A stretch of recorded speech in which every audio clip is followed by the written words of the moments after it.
정부가 어제 발표한 세계경제 전망 보고서에 따르면 2011년에서 2017년 사이 우리나라 경제 성장률은 OECD 회원국 중 높은 수준인 평균 4.9%에 이를 것으로 예상했습니다.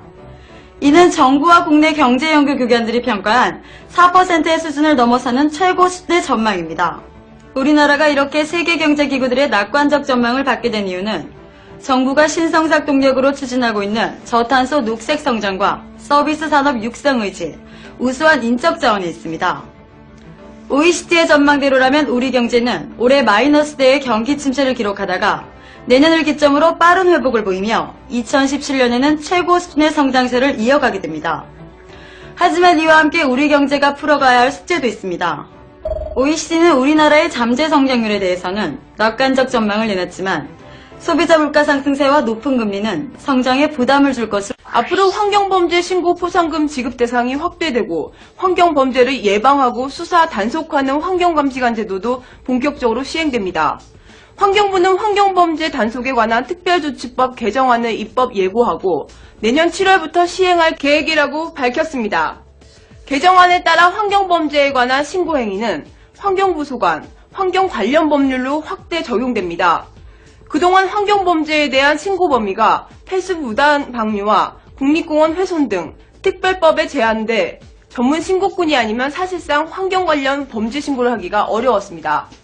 하지만 이번 개정안에 따라 일반 시민들도 손쉽게 환경범죄에 대한 신고를 할 수 있게 됐습니다. 환경부는 이번 개정안을 시작으로 우수 인력을 확보해 환경감시단의 전문성을 강화하겠다는 뜻을 밝혔습니다. 따라서 환경감시단의 업무 범위가 수질뿐만 아니라 자연 생태계, 폐기물 등 전반적인 자연 환경 분야까지 확대됐습니다. 매년 환경범죄 적발 건수는 900여 건이 넘는데요. 앞으로 환경범죄에 대한 신고 활성화로 아름다운 강산을 기대해봅니다. 지금까지 손민아 뉴스거리였습니다. 이명박 대통령이 어제 라디오 연설을 통해 임기 안에 대운하 사업을 추진하지 않겠다고 말했습니다. 또한 대운하가 필요하다는 믿음에는 변화가 없지만 아직 국민적 공감대가 형성되지 않았고 이 문제가 정치적 쟁점이 돼 국론을 분열시킬 위험이 있기 때문에 대운하를 포기하겠다고 밝혔습니다.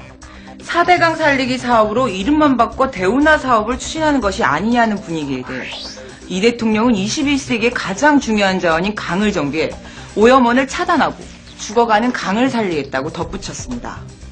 하지만 4대강 살리기 사업에 들어가는 막대한 사업비 그리고 대운하 포기를 분명히 함으로써 오히려 4대강 사업의 정당성을 확보하겠다는 의지를 밝혀 적지 않은 논란이 예상됩니다.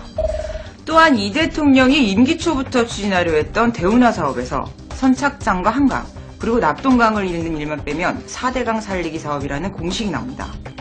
진심으로 대운하를 포기해 국민과 소통하고 그리고 국민적 공감대를 만들고 싶다면 4대강 살리기로 인한 환경적 그리고 경제적 위험 요소까지 검토해야 되지 않을까요?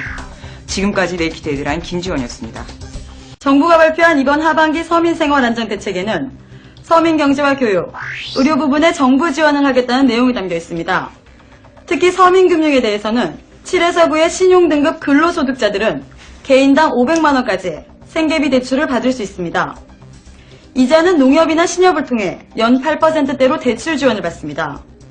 또한 이번 달부터는 무담보 무보증, 소액대출 취급기간이 300곳으로 확대되면서 이 제도의 시행으로 16만 명 이상이 혜택을 볼 것으로 예상됩니다. 오늘부터 4세 미만의 영유아 가구의 보육료 전액 지원 대상도 기존의 35만 명에서 소득하위 50%인 62만 명으로 확대됩니다. 유치원과 어린이집을 이용하지 않는 차상위 계층 세대의 24개월 미만 아동에 대해서는 월 10만 원의 양육수당이 지급됩니다. 이와 함께 올해 말부터 67만 명의 암 환자는 본인 부담금이 절반으로 줄게 됩니다. 희귀난치성 질환자의 본인 부담률이 현행 20%에서 10%로 낮아집니다.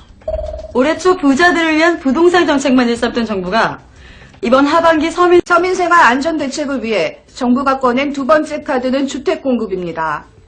올해 안에 서민 주거 안정을 위해 시세보다 15% 저렴한 보금자리 주택을 수도권에 9만 가구, 지방에 4만 가구를 건설할 예정입니다. 이와 함께 정부의 출산율 높이기 정책에 따라 3명 이상 자녀를 둔 가구에게 전국 공공분양주택의 5%가 우선 공급 물량으로 공급됩니다. 또한 다자녀 가구의 국민임대주택 물량도 10%로 확대되며 다음 달부터 전기요금도 20% 할인됩니다. 전기요금 할인 혜택을 받는 가정이 51만 가구로 늘어나며 연간 139억 원의 전기요금이 절약됩니다. 정부는 도시 서민 밀집 주거 지역에 200억 원을 투입해 전국 200여 곳에 현대식 공동 화장실을 신축, 개량할 계획입니다. 그리고 저소득층의 노후주택, 구수관 개량 비용을 이번 달부터 전액 지원해 처녀 세대 이상의 깨끗한 수돗물을 공급할 방침입니다. 윤주경 기획재정부 장관은 어제 서민생활 안정과 사회 안전망 구축을 통해 지속적이고 따뜻한 시장 경제를 이루겠다고 밝혔습니다. 이어서 서민생활의 어려움 완화를 위해 각 부문별 지원 대책을 지속적으로 추진하겠다고 말했습니다.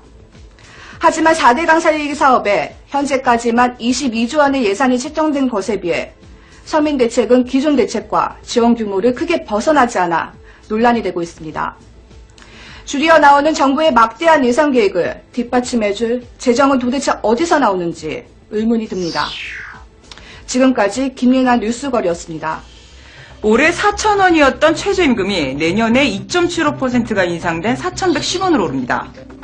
이는 IMF 때인 1998년 이후 가장 낮은 인상률인데요. 노사가 밤샘 협상을 통해 합의한 최저임금은 내년 1월부터 시행됩니다. 시간당 4,110원을 월 단위로 환산해 주 40시간을 근로기준 시간으로 하면 85만 원이 조금 넘습니다.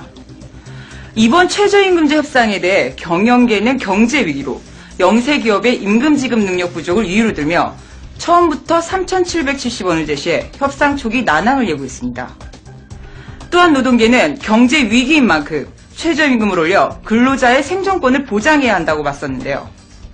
하지만 이번 최저임금안에 대해서는 경영계와 노동계 모두 대체로 만족하는 분위기입니다. 하지만 이번 최저임금안에 대해서는 경영계와 노동계 모두 대체로 만족하는 분위기입니다. 경제 전문가들은 이번에 결정된 최저임금 인상률에 대해 해마다 오르는 물가를 반영하지 않고 요즘 경제 위기로 파탄에 처한 서민 경제 상황에 비춰볼 때 최저 생계비도 감당하기가 힘든 인상률이라고 지적하고 있습니다. 노동자들의 최저임금이 110원 인상으로 결정되던 날 정부는 하반기 서민 대책을 발표했는데요. 발표와 함께 이명박 대통령은 서민의 정서를 이해하는 것이 우선이라고 말했습니다. 서민의 정서를 이해하고 위하는 정부가 되기 위해서 가장 기본적인 최저임금부터 보장되어야 되는 거 아닐까요? 지금까지 네이키드 헤드라인 김지원이었습니다.